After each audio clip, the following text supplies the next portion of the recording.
একাত্তরকে ভুলিয়ে দেশকে গিলে খেতে চায় মুক্তিযুদ্ধ বিরোধীরা। ষড়যন্ত্রের নির্বাচন পেছালে সর্বনাশ হবে দেশের। ঠাকুরগাঁওয়ে মির্জা ফখরুল। সংস্কারের ফয়সালা সংসদে। বেতন ভাতা বাড়ানোর দাবিতে কেন্দ্রীয় শহীদ মিনারে প্রাথমিক শিক্ষকরা কর্মবিরতিতে পাঠদান বন্ধে ক্ষুব্ধ অভিভাবক। শাহবাগে এনটিআরসির নিয়োগ বঞ্চিতদের অবস্থান। এবং একীভূত হওয়া সম্মিলিত ইসলামী ব্যাংক অনুমোদন। পরিচালনায় 7 পরিচালক নিয়োগ। আমানতকারীদের স্বার্থ সুরক্ষা ও বিনিয়োগকারীদের সুবিধা দেখার আশ্বাস।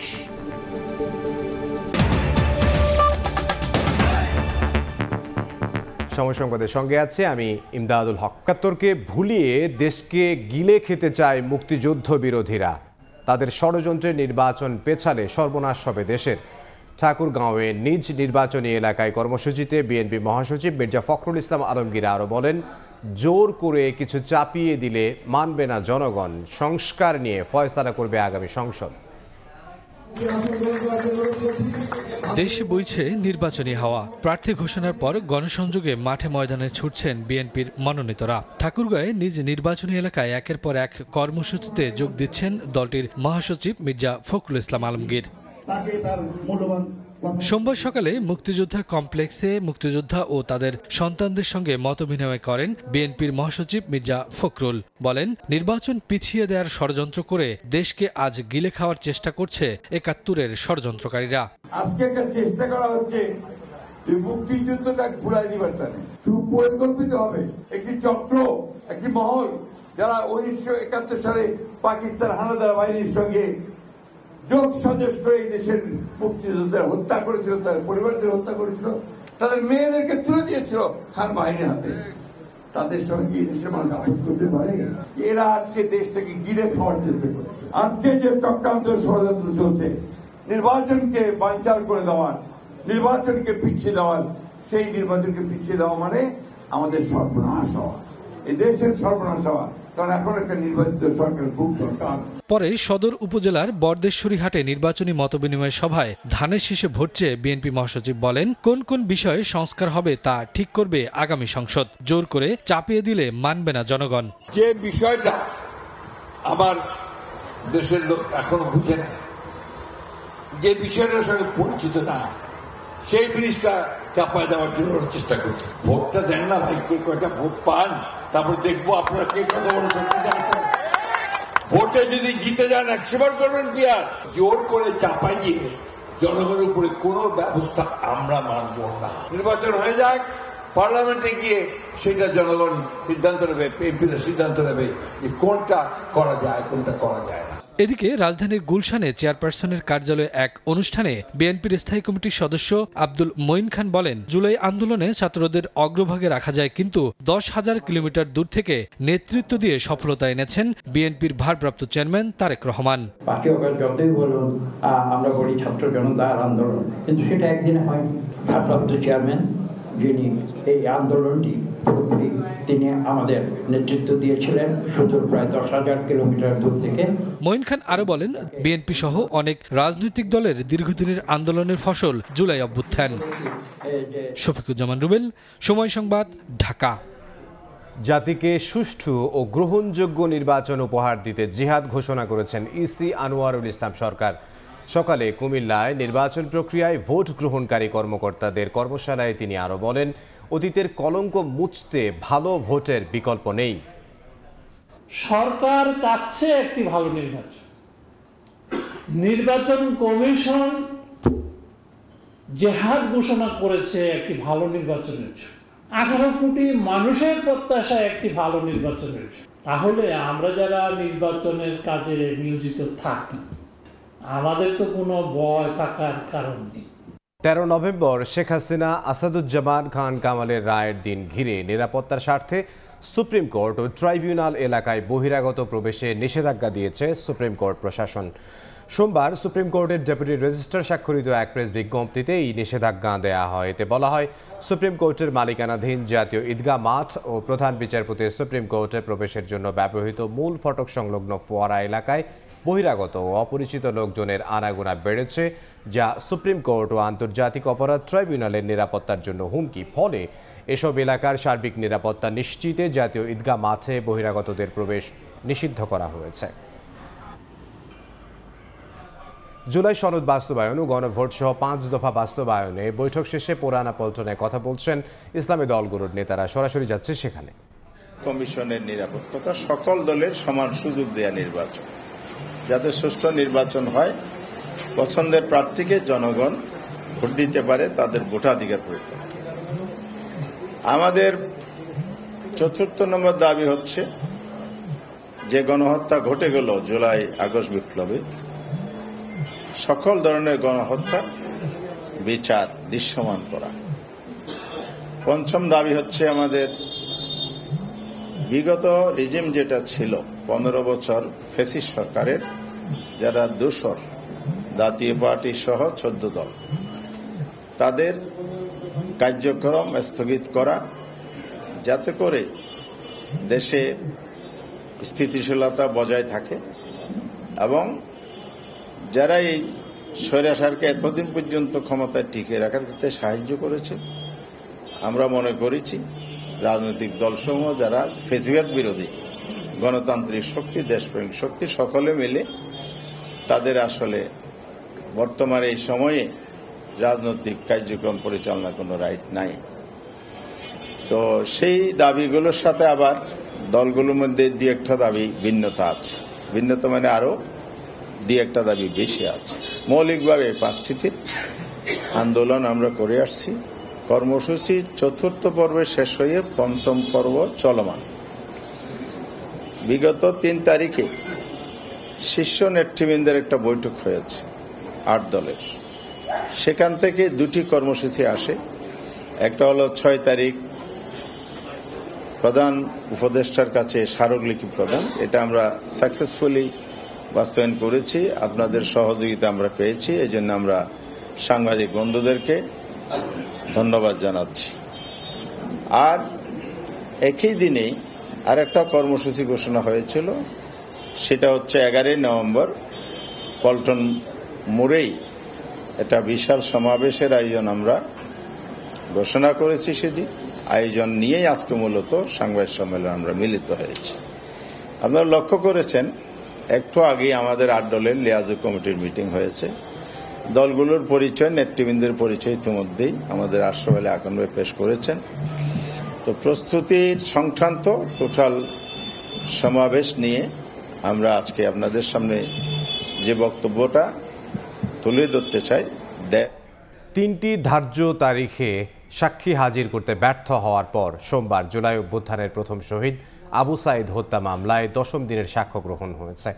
এদিন সাক্ষ্য দেন প্রত্যক্ষদর্শী বেগম রোকেয়া বিশ্ববিদ্যালয়ের শিক্ষার্থী আকিব রেজা খান। আন্তর্জাতিক অপরাধ ট্রাইব্যুনাল 2-এ সাক্ষ্য গ্রহণ অনুষ্ঠিত হয়। সাক্ষ্যে আবু সাঈদকে হত্যার বর্ণনা তুলে ধরেন তিনি। বলেন, গুলি লাগার পর আবু সাঈদের বন্ধু আয়ান ও রৌনক তাকে বাঁচানোর চেষ্টা করেন, তখনও তাদের লক্ষ্য করে গুলি করতে থাকে পুলিশ। এদিকে আন্তর্জাতিক অপরাধ ট্রাইব্যুনাল 1-এ জুলাই অভ্যুত্থানে রামপুরাই ভবনের কার্নিশে ঝুলে থাকা আমির হোসেনকে গুলি করা সহ 2 জনকে হত্যা মামলায় সাক্ষ্য গ্রহণ হয়েছে। ডিএমপির সাবেক কমিশনার হাবিবুর রহমান সহ 5 জনের বিরুদ্ধে 5ম দিনে সাক্ষ্য দেন ডিএমপির ওয়্যারলেস অপারেটর কামরুল হাসান সহ 2 জন। এদিন শিক্ষার্থীদের উপর ডিএমপির কমিশনারের মারণাস্ত্র ব্যবহারের ওয়্যারলেস বার্তার রেকর্ডিং তুলে ধরা হয়।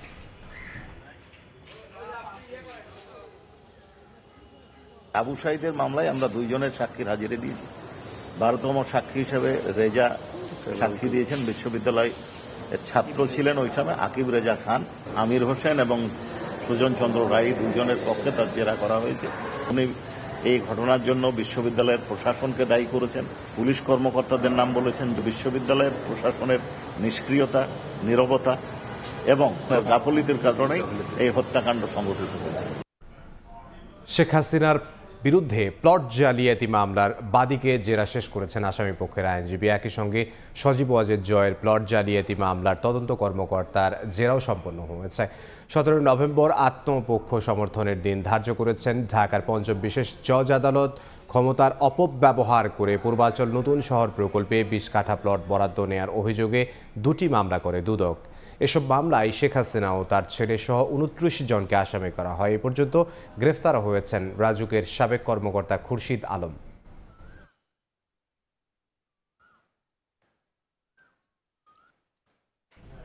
সন্ত্রাস বিরোধী আইনের মামলায় সাবেক মন্ত্রী আব্দুল লতিফ সিদ্দিকী ও সাংবাদিক মঞ্জুরুল আলম পান্নার জামিন বহাল রেখেছেন আপিল বিভাগ।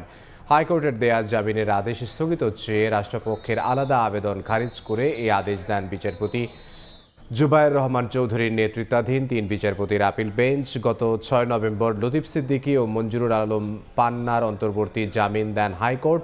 সে জামিন স্থগিত চেয়ে আপিল বিভাগের চেম্বার আদালত পৃথক আবেদন করে রাষ্ট্রপক্ষ। পরে আবেদন দুটি আপিল বিভাগের নিয়মিত বেঞ্চে শুনানির জন্য নির্ধারণ করেন চেম্বার আদালত। সেই ধারাবাহিকতায় আজ দুটি আবেদন খারিজ করে দেন দেশের সর্বোচ্চ আদালত। কোর্টের প্রতি আমাদের আস্থা আছে। আজকের এই যে নো অর্ডারটা, এটা আমরা সেই আইনের প্রতি আস্থারই প্রমাণ বহন করে। এবং দেশ ভালো চলতে হলে আইন বিভাগ, বিচার বিভাগ নিরপেক্ষ থাকা দরকার এবং আইন মতো চলা দরকার। কোর্ট নো অর্ডার দিছে, কে বেশি কিছু বলতে পারবো না, কারণ অর্ডার তো দেখি নাই। এবং আমি যেটা বুঝি, বীর মুক্তিযোদ্ধা আব্দুল লতিফ সিদ্দিকী মুক্তি পেতে কোনো বাধা নাই। সাবেক আইজিপি বেনজির আহমেদের বিরুদ্ধে 11 কোটি টাকার অবৈধ সম্পদ অর্জনের মামলার চার্জশিটের অনুমোদন দিয়েছে দুদক।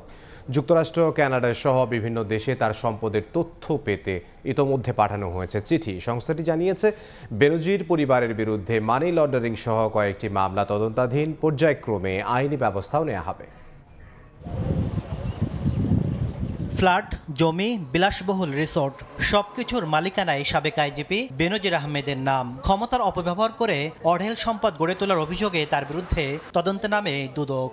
সংস্থাটির অনুসন্ধানে বিদেশেও সম্পদের খোঁজ মিলেছে। সোমবার বেনজির আহমেদের বিরুদ্ধে একটি মামলার চার্জশিটের অনুমোদন দিয়েছে কমিশন, যেখানে তার বিরুদ্ধে 11 কোটি টাকার বেশি অবৈধ সম্পদ অর্জনের প্রমাণ পেয়েছে দুদক। বিভিন্ন ব্যাংক হিসাব, ব্যবসা প্রতিষ্ঠান, যৌথ মূলধনী প্রতিষ্ঠানে বিনিয়োগ দেখিয়ে স্থানান্তর, হস্তান্তর, রূপান্তর করার তদন্তকালে বেরিয়ে আসে। ফলে দুর্নীতি দমন কমিশন আসামি বেনজির আহমেদের নামে বিজ্ঞ আদালতে চার্জশিট দাখিলের অনুমোদন দিয়েছে। সংবাদ সম্মেলনে সংস্থাটি জানায়, বেনজিরের যুক্তরাষ্ট্র, যুক্তরাজ্য এবং কানাডায় সম্পদ ও ব্যবসায়িক বিনিয়োগের বিষয়ে বিস্তারিত তথ্য পেতে দেশগুলোতে পাঠানো হয়েছে চিঠি। এদিকে অগ্রণী ব্যাংকের ফ্লোর স্পেস ক্রয়ে 22 কোটি টাকা দুর্নীতির অভিযোগে প্রতিষ্ঠানটির সাবেক 2 এমডি সৈয়দ আব্দুল হামিদ ও মোহাম্মদ শামসুল ইসলাম সহ 9 জনের বিরুদ্ধে 3টি মামলা করেছে দুদক। তাসলিম তৌহিদ, সময় সংবাদ, ঢাকা। সময় সংবাদে আরও থাকছে।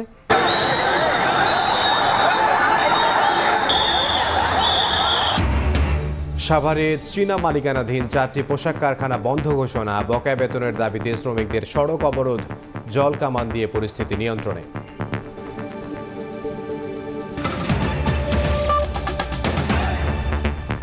দশম গ্রেডে উন্নীত করা সহ 3 দফা দাবি আদায়ে তৃতীয় দিনের মতো কেন্দ্রীয় শহীদ মিনারে অবস্থান কর্মসূচি পালন করছেন সরকারি প্রাথমিক বিদ্যালয়ের সহকারী শিক্ষকরা। পাশাপাশি চলছে সারা দেশে শিক্ষকদের কর্মবিরতি। এদিকে ক্লাসে এসেও শিক্ষকদের না পেয়ে ফিরে যেতে হয় শিক্ষার্থীদের।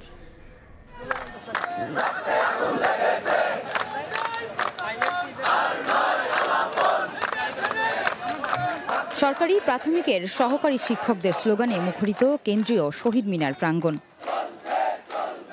দশম গ্রেডে উন্নীত করার দাবিতে সোমবার তৃতীয় দিনের মতো অবস্থান কর্মসূচি শুরু করেন শিক্ষকেরা। বিভিন্ন স্কুলের শিক্ষকেরা যোগ দেন কর্মসূচিতে। আন্দোলনকারীদের দাবি, তাদের মর্যাদা নিশ্চিতে যৌক্তিক দাবি মানতে হবে, না হলে আরো কঠোর কর্মসূচি দেওয়া হবে। এই বৈষম্য মেনে নেওয়ার মতো না, এই প্রশাসন আমরা মেনে নেব না। যতক্ষণ না পর্যন্ত আমাদের এই দাবি পূরণ না হচ্ছে, ততক্ষণ পর্যন্ত আমরা এই শহীদ মিনারের এখানে অবস্থান করব। দাবি আদায় না হওয়া পর্যন্ত আমরা ঘরে ফিরছি না। দশম গ্রেড আমাদের ন্যায্য অধিকার। সারা দেশের স্কুলগুলোতে অনির্দিষ্টকালের কর্মবিরতিতে পাঠদানে যে ক্ষতি হচ্ছে, পরবর্তীতে শুক্র শনিবার ক্লাস নিয়ে তা কাটিয়ে ওঠারও আশ্বাস দেন শিক্ষকরা। আমরা তো স্টুডেন্টদের বিরুদ্ধে না, সুতরাং আমরা চাই ক্লাসরুমে ফিরে যেতে। আমরা প্রশাসনকে জানাবো, আপনারা দ্রুত আমাদের বিষয়টা একটু সমাধান করেন। আমাদের প্রশাসন এবং আমাদের কর্তৃপক্ষের চেয়েও শিক্ষার্থীদের প্রতি আমাদের মায়া মমতা সবচেয়ে বেশি। এদিকে সারা দেশে স্কুলে এলেও ক্লাস নেননি শিক্ষকেরা। শিক্ষকদের ক্লাসে না পেয়ে ফিরে গেছে শিক্ষার্থীরা। গতকালকে আইছিলাম, ক্লাস হয়নি, খেলে চলে গেছি। আজকেও আইসি, ক্লাস হচ্ছে না, খেলে চলে যাব। গতকাল থেকে আমাদের ক্লাস বিরতি আছে, ক্লাস নিচ্ছে না। আজও এই একই অবস্থা, ক্লাস বিরতি আছে। এদিকে নির্বাহী আদেশের মাধ্যমে নিয়োগের দাবিতে রাজধানীর শাহবাগে অবস্থান কর্মসূচি পালন করেন 1 থেকে 12তম নিবন্ধিত নিয়োগ বঞ্চিত শিক্ষকেরা। তাদের অভিযোগ, আশ্বাস পেয়েও নিয়োগ না পাওয়ায় এই লাগাতার অবস্থান। আয়েশা সিদ্দিক, সামিয়া, সময় সংবাদ, ঢাকা। এদিকে বার্ষিক পরীক্ষার আগে প্রাথমিক শিক্ষকদের কর্মবিরতিতে ক্ষতির মুখে পড়েছে শিক্ষার্থীরা। এতে ক্ষুব্ধ অভিভাবকরা। শ্রেণীকক্ষে বসে আছে শিক্ষার্থীরা, তবে চলছে না পাঠদান। কেউ গল্প করছে, আবার কেউ সময় কাটাচ্ছেন সহপাঠীদের সঙ্গে। চলমান কর্মবিরতির কারণে শ্রেণীকক্ষে আসছেন না শিক্ষকরা। এতে থমকে গেছে শিক্ষা কার্যক্রম। সোমবার দ্বিতীয় দিনের মতো রাজশাহীর সব সরকারি প্রাথমিক বিদ্যালয়ে পূর্ণ দিবস কর্মবিরতি পালন করছেন সহকারী শিক্ষকরা। তাদের অভিযোগ, দীর্ঘদিন ধরে বেতন ভাতা, পদোন্নতি ও সুযোগ সুবিধা থেকে বঞ্চিত হচ্ছেন। আমাদের দাবিগুলো আছে, আমরা বিনীত কর্তৃপক্ষকে অনুরোধ করব যে আমাদের দাবিগুলোর জন্য তারা মেনে নেয়। বরিশালে কর্মবিরতিতে নামেন সরকারি প্রাইমারি স্কুলের সহকারী শিক্ষকরা। 3 দফা দাবি না মানলে আন্দোলন চালিয়ে যাওয়ার ঘোষণা। সারা দেশের মতো চাঁদপুরের সহস্রাধিক প্রাথমিক বিদ্যালয়ের সহকারী শিক্ষকেরা কর্মবিরতি পালন করছেন। দাবি মেনে নিলে বন্ধের দিন পাঠদান কার্যক্রম চালিয়ে ক্ষতি পুষিয়ে নেওয়ার প্রতিশ্রুতি দেন তারা। আমাদের আন্দোলন চলবে, আমাদের কর্মবিরতি চলছে এবং চলবে। অভিভাবকরা বলছেন, দ্রুত সমস্যার সমাধান না হলে ক্ষতির মুখে পড়বে শিক্ষার্থী। আমরা তো বাচ্চা তো পড়ার ক্ষতি হচ্ছে, এখন কি করবো, কিছু করার তো নেই। আমরা ভাবলাম ক্লাস হবে, এখন ক্লাস হচ্ছে না দেখি। রোববার রাতে আন্দোলন প্রত্যাহার করলেও আবারও কর্মবিরতি চালিয়ে যাওয়ার ঘোষণা দেন বিক্ষুব্ধ আন্দোলনকারীরা। তানজিল হাসনাত, সময় সংবাদ। বাগেরহাটের সংসদীয় আসন 4টি বহাল রাখার আদেশ দিয়েছেন হাইকোর্ট। একই সঙ্গে নির্বাচন কমিশনের সিদ্ধান্ত অবৈধ বলে রায় দিয়েছেন উচ্চ আদালত। সোমবার এই আদেশ দেয়া হয়। ত্রয়োদশ জাতীয় সংসদ নির্বাচন সামনে রেখে গত 30 জুলাই নির্বাচন কমিশন প্রাথমিকভাবে বাগেরহাটের 4টি আসন থেকে একটি কমিয়ে 3টি করার প্রস্তাব দেয়। এর বিরোধিতা করে স্থানীয় রাজনৈতিক দল ও সামাজিক সংগঠনগুলো সর্বদলীয় সম্মিলিত কমিটি গঠন করে আন্দোলনে নামে। গত 16 সেপ্টেম্বর নির্বাচন কমিশনের এই সিদ্ধান্ত কেন অবৈধ ঘোষণা করা হবে না তা জানতে চেয়ে রুল জারি করেন হাইকোর্ট। সাভারে বকেয়া বেতনের দাবিতে সড়ক অবরোধ করে বিক্ষোভ করেছেন 4টি চীনা মালিকানাধীন পোশাক কারখানার শ্রমিকরা। পরে পুলিশ জলকামান দিয়ে পানি ছিটিয়ে পরিস্থিতি নিয়ন্ত্রণে আনে। সকালে নবীনগর চন্দ্রা মহাসড়কে অবস্থান নিয়ে শ্রমিক বিক্ষোভ করেন শ্রমিকরা। এতে যান চলাচল বন্ধ হয়ে যায়। ভোগান্তিতে পড়েন যাত্রী ও পরিবহন শ্রমিকরা। 2 ঘন্টা পর জলকামান ব্যবহার করে সড়ক থেকে শ্রমিকদের সরিয়ে দেয় পুলিশ। স্বাভাবিক হয় চলাচল। ডিইপিজেড এলাকায় চীনা মালিকানাধীন সাউথ চায়না লিমিটেড ও এর সহযোগী 3টি প্রতিষ্ঠানে 3 মাসের বেতন বকেয়া রেখে 23 অক্টোবর কারখানা বন্ধ করে দেয় কর্তৃপক্ষ। তবে 18 দিনেও 5 থেকে 6 হাজার শ্রমিকের বকেয়া বেতন পরিশোধ না করায় বিক্ষোভ করেন শ্রমিকরা।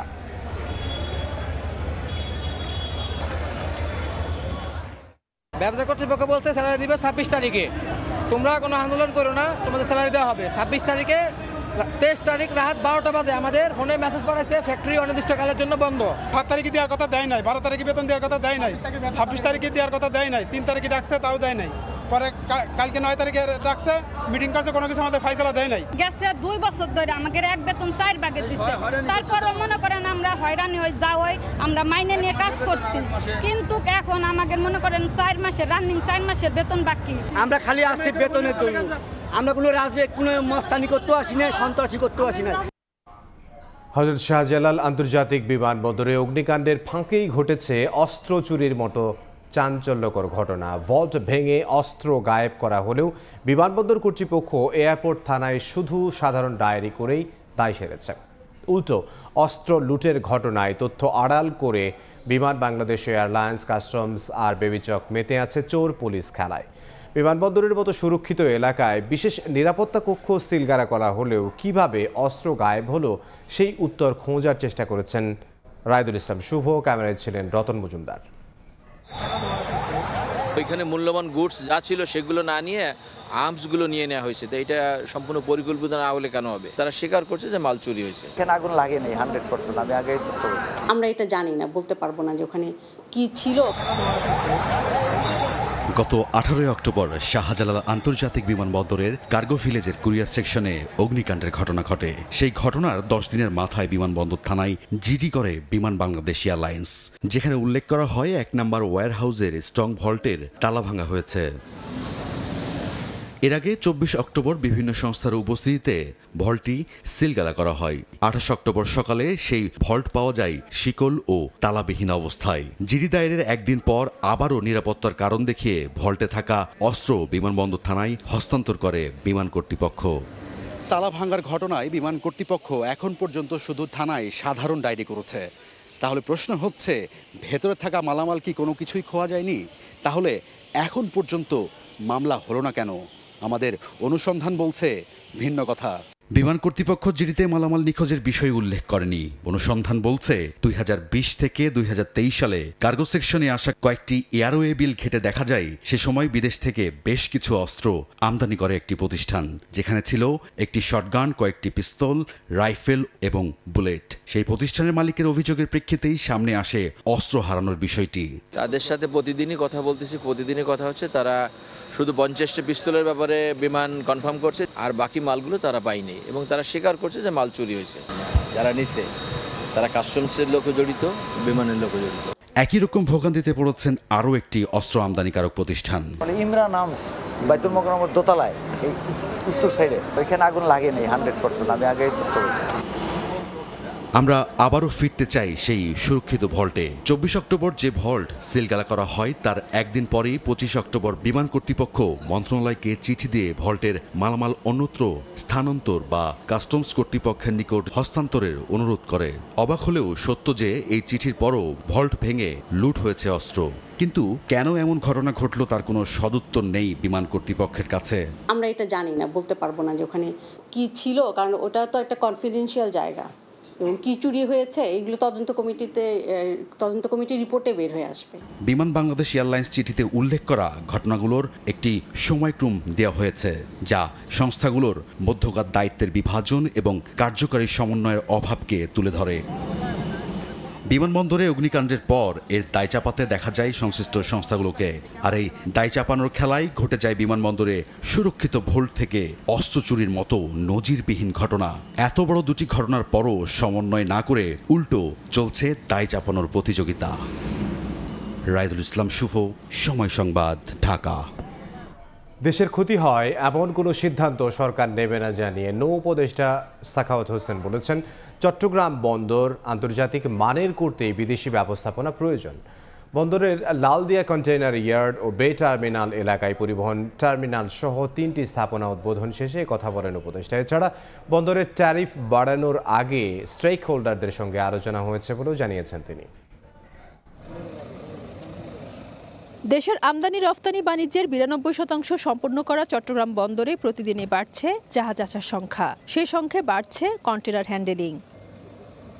চট্টগ্রাম বন্দরের এই গতিশীলতাকে এগিয়ে নিতে সোমবার লালদিয়া কন্টেনার ইয়ার্ড ও বে টার্মিনাল এলাকায় পরিবহন টার্মিনাল ও তালতলা টার্মিনালে নতুন 3টি স্থাপনা উদ্বোধন করলেন নৌ উপদেষ্টা ব্রিগেডিয়ার জেনারেল অবসরপ্রাপ্ত এম সাখাওয়াত হোসেন। এ সময় সাংবাদিকদের প্রশ্নের জবাবে নৌ উপদেষ্টা বলেন, ক্রমবর্ধমান চট্টগ্রাম বন্দরের মান আন্তর্জাতিক করতে এটি বিদেশি ব্যবস্থাপনায় দেওয়া হচ্ছে। এছাড়া বন্দরের ট্যারিফ বাড়ানোর যৌক্তিকতা আদালতে উপস্থাপন করা হবে বলেও জানান উপদেষ্টা। বন্দরকে আগায় নেওয়া যাওয়ার মতো আমাদের ম্যাক্সিমাম ক্ষমতা যা ছিল এখানে দেখা যাচ্ছে। পোর্টের এফিসিয়েন্সি বাড়ার জন্য আমরা আন্তর্জাতিক অঙ্গনে যাতে আসি, যদি আমাদের টার্মস অ্যান্ড কন্ডিশন ফুলফিলড হয়, যদি আমরা দেই, এই পোর্টের চেহারা বদলায় নেই। উদ্বোধন হওয়া এই 3 স্থাপনা চট্টগ্রাম বন্দরের সক্ষমতা বাড়াতে আরো বড় ধরনের ভূমিকা রাখবে বলে জানান বন্দর চেয়ারম্যান। এবং এখানে আমরা এলসিএল কার্গোগুলো অপারেট করতে পারবো, যেহেতু আমাদের সিএফএস শেড আছে এবং পাশে আমরা ইয়ার্ডের সম্প্রসারণ করলে এখানে মেন যে ঢাকা চিটাগং হাইওয়ের সাথে ট্রাফিকের সাথে কোনো সমস্যা হবে না এবং এই জায়গা করলে আমাদের এফিসিয়েন্সি গেইন অনেক বেড়ে যাবে। আমার মনে হয় এই জায়গাটা দিয়ে হয়তো আমরা অ্যারাউন্ড 30% গেইন করতে পারব। পরে নৌ উপদেষ্টা বন্দরের XY শেড ও কাস্টম অকশন শেড পরিদর্শন করেন। ফেরদৌস লিপি, সময় সংবাদ, চট্টগ্রাম। ভূ রাজনীতির ছুতোই বা অংশীদারত্বের কথা বলে কারো কাছে অস্ত্র বিক্রি করে না ইতালি। বাংলাদেশ যদি প্রয়োজন বোধ করে তখনই কেবল অস্ত্র বিক্রি করা হবে বলে জানিয়েছেন দেশটির রাষ্ট্রদূত আন্তোনিও আলেসান্দ্রো। সকালে রাজধানীর বিস অডিটোরিয়ামে সেমিনারে তিনি আরও বলেন, অবৈধ পথে ইতালিতে গিয়ে রাজনৈতিক আশ্রয় চাইলে বাংলাদেশের পাসপোর্ট র্যাঙ্কিংয়ে প্রভাব পড়বে। চলতি বছর ইতালিতে 18,000 মানুষ অবৈধভাবে প্রবেশ করেছে, যাদের অনেকের কাছে নেই যথাযথ কাগজপত্র। বাংলাদেশে আসন্ন নির্বাচন অবাধ ও সুষ্ঠু হওয়ার প্রত্যাশা জানিয়ে রাষ্ট্রদূত বলেন, সংস্কারের মাধ্যমে দেশে ফিরবে স্থিতিশীলতা, কাউকে ভিন্ন দেশে চাইতে হবে না রাজনৈতিক আশ্রয়।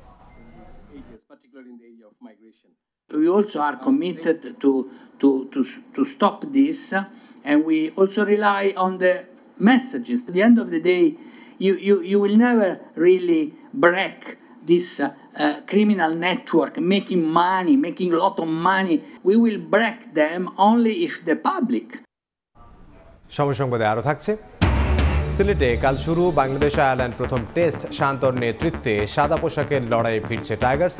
মুশফিকের 100তম ম্যাচের সিরিজ উদযাপন করতে চায় লাল সবুজ।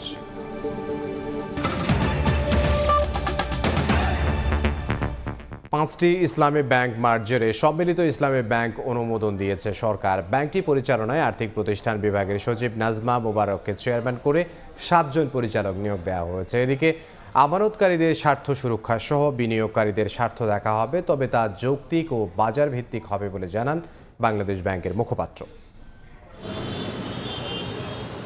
আর্থিক বাজারে সবচেয়ে বড় মূলধন নিয়ে আসা সম্মিলিত ইসলামী ব্যাংকের প্রাথমিক অনুমোদন দিয়েছে সরকার, আর তাতে অনাপত্তি জানিয়েছে বাংলাদেশ ব্যাংকের বোর্ড সভা। নতুন ব্যাংকে অন্তর্ভুক্তির মাধ্যমে নিজেদের স্বতন্ত্রতা হারাবে এক্সিম, ফার্স্ট সিকিউরিটি, সোশ্যাল ইসলামী ইউনিয়ন ও গ্লোবাল ইসলামী ব্যাংক। রোববার অর্থ মন্ত্রণালয়ের আর্থিক প্রতিষ্ঠান বিভাগ থেকে কেন্দ্রীয় ব্যাংকের কাছে লেটার অফ ইন্টেন্ট, LOI ও লাইসেন্স চেয়ে আবেদনের পরিপ্রেক্ষিতে বিশেষ অনলাইন বোর্ড সভায় তা অনুমোদন করে বাংলাদেশ ব্যাংক। মালিকানা কীভাবে হবে, শেয়ার ডিস্ট্রিবিউশন কী হবে, সব হবে। ওগুলোর পরে ওই কোম্পানিটাকে তারা ব্যাংক কোম্পানি হিসেবে আবার ব্যাংক কোম্পানি আইনের অধীনে তারা বাংলাদেশ ব্যাংকের কাছে আবেদন করবে। বাংলাদেশ ব্যাংকের মুখপাত্র জানান, আমানতকারীদের স্বাভাবিক হিসাব চলমান থাকবে। মেয়াদ পূর্ণ না হলে কোনো ডিপোজিট ভাঙার প্রয়োজন নেই বলেও পরামর্শ বাংলাদেশ ব্যাংকের। 5টি ব্যাংক যারা মার্জ হয়ে এই ব্যাংকের মধ্যে বিলীন হয়ে যাবে, সেই প্রসেসটার কাজ শুরু হবে। প্রথমে আমানতকারীদেরকে আস্থার জায়গায় নিয়ে যাওয়া হবে, তারপর মনে করেন ব্রাঞ্চ রেশনালাইজেশনের বিষয় আছে। ক্ষুদ্র বিনিয়োগকারীদের স্বার্থ সংরক্ষণ নিয়ে কি ভাবছে বাংলাদেশ ব্যাংক, এমন প্রশ্নের জবাবে মুখপাত্র জানান, ঢালাও নয়, তবে ক্ষতিপূরণ দেওয়া হতে পারে বাজার ভিত্তিক। জনগণের ট্যাক্সের টাকা জনগণেরই একটা গ্রুপের মধ্যে ক্ষতিপূরণ হিসেবে দিবে, তখন অবশ্যই সরকার চুলচেরা বিশ্লেষণ করে দিবে। এদিকে বড় অঙ্কের আমানতকারী ও প্রাতিষ্ঠানিক আমানত শেয়ারের জোরপূর্বক রূপান্তর হবে না বলেও জানান তিনি। সেলিয়া সুলতানা, সময় সংবাদ, ঢাকা। 16 ডিসেম্বর নয়, আগামী অর্থবছর থেকে অবৈধভাবে আমদানি করা মোবাইল হ্যান্ডসেট বন্ধ করার দাবি জানিয়েছে মোবাইল ফোন ব্যবসায়ীরা। না হলে ক্ষতির মুখে পড়বে এই খাতে জড়িত 20 লাখ লোক। শুল্ক হার কমানোর পাশাপাশি শর্ত শিথিল করারও দাবি তাদের। কর ফাঁকি রোধ ও অপরাধ দমনে 16 ডিসেম্বর থেকে দেশে চালু হচ্ছে ন্যাশনাল ইকুইপমেন্ট আইডেন্টিটি রেজিস্ট্রার বা NEIR। এতে বিটিআরসিতে নিবন্ধিত নয় এমন অবৈধ ফোন আর ব্যবহার করা যাবে না। এজন্য এরই মধ্যে যাবতীয় কার্যক্রম সম্পন্ন করেছে সরকার। বিটিআরসি ও আইসিটি বিভাগ বলছে, এই ব্যবস্থা চালুর ফলে দেশে 18টি মোবাইল ফোন প্রস্তুতকারক প্রতিষ্ঠান স্বস্তি পাবে। ঠেকানো যাবে মোবাইল ফোনের মাধ্যমে সংঘটিত অপরাধ, আয় বাড়বে সরকারের। NEIR সিস্টেমের আনুষ্ঠানিক উদ্বোধন, যা আগামী 16 ডিসেম্বর বাংলাদেশের বিজয় দিবসে 2025 সালে উদ্বোধন হবে। সোমবার বিটিআরসি মহাপরিচালকের সঙ্গে আলোচনা শেষে ব্যবসায়ীরা জানান, আগামী মাসে এই সিদ্ধান্ত বাস্তবায়ন হলে ক্ষতির মুখে পড়বে 20 লাখ মানুষ। এইটা যদি এইভাবে চালু করা হয়, তাহলে আমরা যারা ব্যবসায়ী আছি আমরা তো পথে বসবই। ট্যাক্সের মাত্রাটা সহনশীল করে আমাদেরকে ব্যবসা করার সুযোগ দেখ। তা আমরা বলছি যে যেহেতু জুন জুলাইতে বাজেট, আপনি সেই পর্যন্ত এইভাবে থাকতে দেন। আমদানিতে শুল্ক হার কমানোর পাশাপাশি স্থানীয় উৎপাদকের অনুমতির শর্ত শিথিল করলে মোবাইল আমদানিও করতে চান ব্যবসায়ীরা। ডিউটির যে বিষয়টা, ট্যাক্স স্ট্রাকচার, এটা বিটিআরসির হাতে না, আমাদেরকে এনবিআর এর সাথে যোগাযোগ করতে হবে, আমরা তাদের সাথে যোগাযোগ করব। কিন্তু এখানে মূল যে ব্যারিয়ারটা, সরাসরি মাদারের অথরাইজেশন প্লাস লোকাল যে ম্যানুফ্যাকচারার আছে তার একটা এনওসি লাগবে। আমাদের এই সংস্কারটা হলো আগে লাগবে। বর্তমানে সরাসরি মোবাইল ফোন আমদানিতে শুল্ক দিতে হয় ৫৮%, আর দেশের বাজারে একটি ফোন উৎপাদনে ২০ থেকে ২২% কাস্টমস শুল্ক ও ভ্যাট দিতে হয়। ফরহাদুর রহমান, সময় সংবাদ, ঢাকা। নির্বাচনের আগে নিষেধাজ্ঞা দিয়েও তথ্য প্রযুক্তি বিভাগের কর্মকর্তাদের বিদেশ সফর থামাতে পারছে না সরকার। এবার ডিট প্রকল্পের টাকায় উদ্ভাবন শিখতে মালয়েশিয়া যাচ্ছেন হাইটেক পার্কের হিসাব রক্ষণ কর্মকর্তা সহ ৫ জন। ১৫ জনের বহরে বাকি ১০ জন বিশ্ববিদ্যালয়ের শিক্ষক। নিষেধাজ্ঞার মধ্যে কেন এমন সফর তার জবাব দেননি প্রকল্প পরিচালক, যদিও সফরের যৌক্তিকতা নিয়ে উল্টো সাফাই গাইলেন তথ্য প্রযুক্তি সচিব। শুভ খান জানাচ্ছেন বিস্তারিত। দৃষ্টিনন্দন সফটওয়্যার পার্ক, বিশ্ববিদ্যালয়ে ইনোভেশন হাব ও কার্যকর ইকোসিস্টেম তৈরিতে ডিজিটাল উদ্যোক্তা এবং উদ্ভাবন ইকোসিস্টেম উন্নয়ন প্রকল্পের কাজ চলছে ২০২১ সাল থেকে। বিশ্বব্যাংকের ঋণে ৮ স্থানে চলমান প্রকল্প শেষ হওয়ার কথা আসছে ডিসেম্বরে। তবে কর্মকর্তারা বলছেন প্রকল্পের পরিধি ও মেয়াদ বাড়ছে ২০২৭ সাল পর্যন্ত। ৩৫৩ কোটি টাকা থেকে ব্যয় দাঁড়িয়েছে ৫৩১ কোটিতে। এই প্রকল্পের অর্থে উদ্ভাবন শিখতে ৩ দিনের জন্য মালয়েশিয়া যাচ্ছেন ১৫ জন। বহরে রয়েছেন প্রকল্প পরিচালক মঞ্জুর মোহাম্মদ শাহরিয়ার, উপপ্রকল্প পরিচালক আব্দুল্লাহ আল মামুন, হিসাবরক্ষণ কর্মকর্তা রেজওয়ান আলী সহ তথ্য প্রযুক্তি বিভাগ ও হাইটেক পার্কেরই ৫ কর্মকর্তা। বাকি ১০ জন বিভিন্ন বিশ্ববিদ্যালয়ের শিক্ষক। ১০ নভেম্বর থেকে ১২ নভেম্বর পর্যন্ত মালয়েশিয়াতে অবস্থান করার কথা থাকলেও ভিসা জটিলতায় সময় পেছানো হতে পারে। এই সফরের মাসখানেক আগে নেদারল্যান্ডস যান প্রকল্প পরিচালক মঞ্জুর মোহাম্মদ শাহরিয়ার। সফরের ব্যয় সহ সার্বিক বিষয়ে জানতে চাইলে কোনো তথ্য দিতে রাজি হননি তিনি। এই বিষয়ে বলার জন্য আমি এখতিয়ারভুক্ত না। সচিব স্যারের বিষয় নলেজে আছে বিষয়টা, এগুলো দিয়ে নাই। নির্বাচনের আগে কর্মকর্তাদের অপ্রয়োজনীয় বিদেশ সফর বন্ধে গেল ২১ অক্টোবর পরিপত্র জারি করে প্রধান উপদেষ্টার কার্যালয়। আর মালয়েশিয়া সফরের জিও জারি হয়েছে ২৯ অক্টোবর। সচিবের যুক্তি, বিশ্বব্যাংকের অর্থে বিদেশ সফরে কোনো বাধা নেই। যেহেতু এটা জিওবি ফান্ডের না, এটা করতে বাধা নেই। ৫ জন অপরিহার্য নয়, পিডি ও ডিপিটিতে ডিসকাস করা যায়, আমি করে দেব। সফরের কার্যকারিতা খতিয়ে দেখে যথাযথ ব্যবস্থা নেওয়ার আহ্বান টিআইবির। মালয়েশিয়াতে কী ধরনের উদ্ভাবনী হয়েছে সেটা শেখার জন্য একেবারে বিশ্ববিদ্যালয়গুলিতে ভ্রমণ করে দেখতে হবে এটার কোনো যৌক্তিকতা আছে কিনা। যেহেতু এটার বোঝাটা আলটিমেটলি জনগণকে বইতে হবে, এই প্রশ্নটা কিন্তু জবাব দিতে হবে সরকারকে। গেল আগস্ট থেকে ৯ নভেম্বর পর্যন্ত ১৮টি জিও জারি করেছে তথ্য ও যোগাযোগ প্রযুক্তি বিভাগ। এর মধ্যে ৯টি জারি হয়েছে প্রধান উপদেষ্টার কার্যালয়ের নিষেধাজ্ঞার পর। শুভ খান, সময় সংবাদ, ঢাকা। এবার বরিশাল বিভাগের খবর।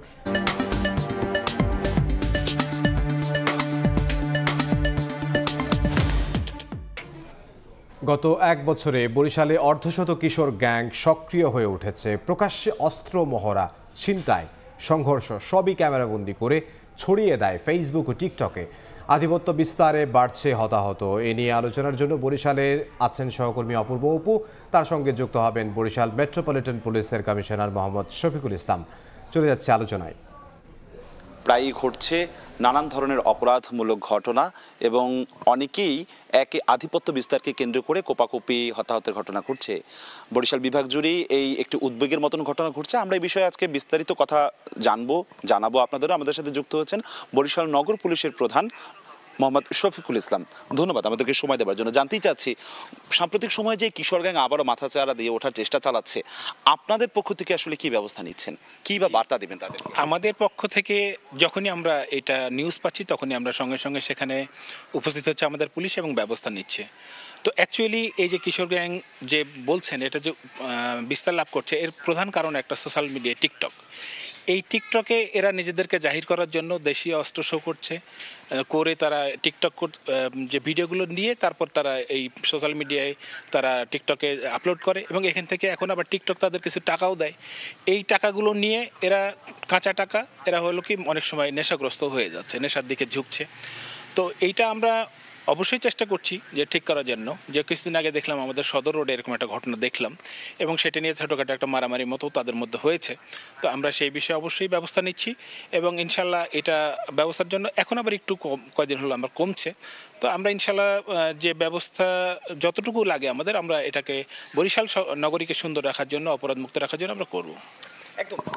আপনার এটাও মনে হয় কিনা এটা এই যে তরুণরা এক ধরনের অ্যাডভেঞ্চার হিসেবে নিচ্ছে, তারা ফেসবুকে এগুলো ছড়াচ্ছে, নিজেকে হিরোইজমটাও চলে আসছে, এই বিষয়গুলো আসলে কিভাবে নিয়ন্ত্রণ করা যায়? পরিবারের বা কি ভূমিকা নেওয়া উচিত, সমাজের কি ভূমিকা নেওয়া উচিত? দেখেন, এটা তো ঠিক যে তরুণরা হিরোইজম দেখাতেই তারা খুব স্বাচ্ছন্দ্য বোধ করে এবং তারা ভালো লাগে এটা। তো সেই জন্য তারা এইটাকে এখন যেহেতু একটা মাধ্যম পেয়েছে, তারা টিকটক প্ল্যাটফর্মে তারা এই যে ভিডিওগুলো প্রচার করছে এবং এই যে হিরোইজমের ব্যাপারটা তাদের কাছে এসে যাচ্ছে। কিন্তু যেটার ক্ষতিকর দিকটা হলো যে এটা করে তারা কিছু টাকাও কিন্তু পাচ্ছে টিকটক থেকে, এবং এইটা টাকা দিয়ে তারা নেশাগ্রস্ত হচ্ছে। এবং তাদের মধ্যে যে এই যে যখন এই যে কিছু কিছু গ্রুপ হয়ে যাচ্ছে, হয়ে তারা এই টিকটকগুলো করছে এবং গ্রুপের মধ্যে তখন দ্বন্দ্ব হচ্ছে, দ্বন্দ্ব হওয়ার ফলে তাদের মধ্যে মারামারির ঘটনা ঘটছে। তবে আমরা বরিশালে এটাকে দৃঢ় হস্তে দমন করতে চেষ্টা করছি এবং করছি ইনশাল্লাহ। এখন পর্যন্ত তারা বড় রকমের অকারেন্স করতে পারে নাই। তো এখন যেটুকু মারামারি বা এটাও হচ্ছে এর মধ্যেই আর দুই একটা হয়তো ছোটোখাটো তারা চুরি বা এরকমে জড়ায় পড়ছে, কারণ টিকটকে তাদের নাকি অনেক টাকাও প্রয়োজন হয় এগুলো করতে, সেজন্য তারা এই অপরাধগুলোতে জড়িয়ে পড়ছে। কিন্তু এটাও দেখছি কারো হাতে রামদা, ছুরি এগুলো নিয়ে যেমনি ভিডিও করছে, সেই সাথে সাথে যারা সচেতন মহল রয়েছে তারা কিন্তু এও অভিযোগ করছে যে বিভিন্নভাবে ভাড়ায় তাদেরকে খাটানো হচ্ছে, বিভিন্ন রাজনৈতিক দলের অনুপ্রবেশকারী হিসেবেও তাদেরকে ব্যবহার করানো হচ্ছে। আপনাদের পর্যবেক্ষণগুলো কি বলছে, কিভাবে আসলে নিয়ন্ত্রণ করা সম্ভব যদি বেপরোয়া হয়ে ওঠে? দেখেন, আসলে এই যে বিষয়টা বললেন না রাজনৈতিক কারণে, আমি কিন্তু এটা এখনো দেখিনি যে তারা রাজনৈতিক কারণে আসছে। তারা কিন্তু ওই যে বললাম যে হিরোইজম প্রদর্শনের জন্যই তারা এই কাজগুলো করছে। আর এখন এইটার জন্য যে ধরেন ওই যে তাদেরকে সামাজিক যে সচেতনতা এইটা যদি না আসে এবং পরিবার থেকে তাদেরকে যদি নিয়ন্ত্রণ না করা হয়, তাইলে এটা কিন্তু বিস্তার লাভ করবে এবং একসময় ভয়াবহ আকার ধারণ করতে পারে। এখনও নিয়ন্ত্রণের মধ্যে আছে আমাদের কাছে। আর এদের মূল যে বিষয়টা হলো এই যে এলাকাভিত্তিক তারা যোগাযোগ করে তারা এই টিকটকে যাচ্ছে এবং ওই যে বললাম টাকা পাচ্ছে, টাকা পাইলে তো তারা তো অকারেন্সের দিকে যাচ্ছে, এটাই। এবং সে জায়গাতে মাদকও জড়াচ্ছে। আমরা দেখি যে প্রতিদিনই বিভিন্ন শিক্ষা প্রতিষ্ঠানের সামনে এই উঠতি বয়সী তরুণরা যা ইফতেজার হিসেবে অনেকের বিরুদ্ধে আমাদের কাছে অভিযোগ আসছে, স্কুল কলেজের সামনে অবস্থান নেয়। সেই ক্ষেত্রে আপনাদের কি কোনো কিছু করণীয় আছে কিনা? জি জি, অবশ্যই। আমরা আমাদের সকল ফোর্সকে বলা আছে যে এরকম আমরা যখন স্কুলে ছুটি হয় তখন আমরা স্কুলের সামনে আমাদের টহল গাড়িগুলো যায় এবং এরকম যখন এই ঘটনাগুলো হয় তখন আমরা সঙ্গে সঙ্গেই কিন্তু প্রতিকার করার চেষ্টা করছি। কিন্তু এখনও ধরেন এই নিয়ে যে আমাদের বড় কোনো অকারেন্স বা মামলা এই পর্যায়ে কিন্তু আমাদের কিন্তু এখনও বরিশাল আসে নাই, ঠিক আছে। তবে আমরা এটা নিয়ন্ত্রণের জন্য সর্বোচ্চ চেষ্টা করছি এবং যে কোনো পদক্ষেপ আমরা নিতে রাজি আছি এবং আমরা চেষ্টা চালাচ্ছি। বর্তমানে এই পদক্ষেপগুলোর ফলেই কিন্তু এখন আমরা বর্তমানে আবার একটু গা ঢাকা দিয়েছে তারা। তো আমরা আপনাদের কাছেও আমরা একটু অনুরোধ জানাই যে আপনারা যে খোঁজগুলো পান যে অমুক এলাকায় এর নেতৃত্বে আপনার হলো কিশোর গ্যাং চলছে, আমাদের কাছে খবর দিবেন এবং আমরা এটা প্রতিকার করব। অন্তত 40টি গ্রুপ অন্তত কিন্তু রয়েছে বা জানা যাচ্ছে, বিভিন্ন গণমাধ্যমে কিন্তু রিপোর্ট প্রকাশ হয়েছে। সেই জায়গা থেকে আপনারা কি কোনো কিছু ব্যবস্থা নিচ্ছেন? জি জি, আমাদের সমস্ত থানাগুলোতেই আমাদের বলা হয়েছে যে এই কিশোর গ্যাংয়ের বিষয়ে, এবং আমরা প্রাথমিকভাবে কিন্তু কিছু দুই একটা যখন জেনেছি, যেমন কাউনিয়া থানাতে কিছুদিন আগে আমরা ওই যার নেতৃত্বে এটা চলছে তার অভিভাবককে আমরা ডেকেছি। ডাকার পরে তখন তারা আমাদের কাছে মুসলেকা দিয়ে গেছে যে না, আমার ছেলের এগুলো যাবে না। তো পরবর্তীতে সেটা কিন্তু এখন আর আপাতত আমরা দেখছি না তাকে। তো এরকমভাবে আমরা সামাজিক সচেতনতা বৃদ্ধির জন্য চেষ্টা করছি, সাথে সাথে আমরা আইনগত ব্যবস্থাও নিব ইনশাআল্লাহ। ধন্যবাদ। নগর পুলিশ প্রধান কিন্তু কড়া বার্তা দিয়েছে, যদি কেউ অপরাধে জড়িয়ে পড়ে সেক্ষেত্রে কিন্তু কাউকেই ছাড় দেওয়া হবে না। সেই সাথে সাথে পরিবার এবং সমাজের অবশ্যই দায়িত্ব আছে এই কিশোর গ্যাং যাতে কোনোভাবেই মাথাচাড়া দিয়ে না উঠতে পারে। আমার কাছে আপাতত সব শেষ, এতটুকুই খবর ছিল। বরিশাল থেকে সহকর্মী অপূর্ব অপু, তার সঙ্গে ছিলেন একজন অতিথি। দেশের বাইরের খবর, দীর্ঘ 40 দিনের শাটডাউনের অবসান ঘটতে যাচ্ছে যুক্তরাষ্ট্রে। স্থানীয় সময় রোববার মার্কিন সিনেটে ঐকমত্যে পৌঁছান ডেমোক্র্যাট ও রিপাবলিকান আইন প্রণেতারা। পরে ভোটাভুটিতে বিলের পক্ষে মত দেন সংখ্যাগরিষ্ঠ সিনেটর। প্রতিনিধি পরিষদে পাস হওয়ার পর বিলে সই করবেন যুক্তরাষ্ট্রের প্রেসিডেন্ট ডোনাল্ড ট্রাম্প। এদিকে অচলাবস্থার কারণে এদিনও প্রায় 3000 ফ্লাইট বাতিল ও 10,000-এর বেশি ফ্লাইট বিলম্ব হয়েছে। অবশেষে অচলাবস্থা কাটছে যুক্তরাষ্ট্রে। শেষ হচ্ছে 1 মাসের বেশি সময় ধরে চলা দীর্ঘ শাটডাউন। যুক্তরাষ্ট্রের কেন্দ্রীয় সরকারের তহবিল আবার চালু করা নিয়ে মার্কিন সিনেটে রোববার একটি বিল পাশ হয়েছে। শিগগিরই মেয়াদ উত্তীর্ণ হতে যাওয়া স্বাস্থ্যসেবা খাতের ভর্তুকি নিয়ে আগামী ডিসেম্বরে ভোটাভুটি আয়োজনের শর্তে রিপাবলিকান আইন প্রণেতারা সম্মত হলে কয়েকজন সিনেটর তহবিল চালুর বিষয়ে রাজি হন। কেন্দ্রীয় সরকারের ব্যয় বরাদ্দ সংক্রান্ত বিলটি এদিন সিনেটে 60 ভোট পেয়ে পাশ হয়। প্রায় 2 ঘন্টা ধরে চলে ভোটাভুটি। এর আগে একাধিকবার উদ্যোগ নেওয়া হলেও পর্যাপ্ত ভোট না পড়ায় বিলটি পাশ হয়নি। তবে সিনেটে বিল পাশ হলেও সরকারের অচলাবস্থা পুরোপুরি কাটতে এখনো কয়েক ধাপের কাজ বাকি আছে। এই বিল এবার যাবে প্রতিনিধি পরিষদে, সেখানে রিপাবলিকানরাই সংখ্যাগরিষ্ঠ। নিম্নকক্ষে বিলটি পাশ হলে চূড়ান্ত অনুমোদনের জন্য পাঠানো হবে মার্কিন প্রেসিডেন্ট ডোনাল্ড ট্রাম্পের কাছে। দীর্ঘদিন ধরে চলা এই অচলাবস্থার কারণে যুক্তরাষ্ট্র জুড়ে জনজীবন বিপর্যস্ত হয়ে পড়েছে। প্রায় 14 লাখ সরকারি কর্মচারী বেতন ছাড়া কাজ করছেন অথবা ছুটিতে আছেন। খাদ্য সহায়তা কার্যক্রম স্থবির হয়ে গেছে।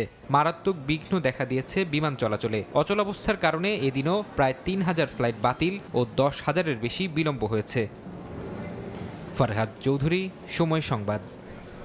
বাংলাদেশ আয়ারল্যান্ড টেস্ট সিরিজের খবর। জয় দিয়ে আয়ারল্যান্ড সিরিজ শুরু করতে চান নাজমুল হোসেন শান্ত। ঘরের মাঠের সুবিধা এবং মুশফিকের জন্য আলাদা তাড়না থেকেই আত্মবিশ্বাসী ক্যাপ্টেন।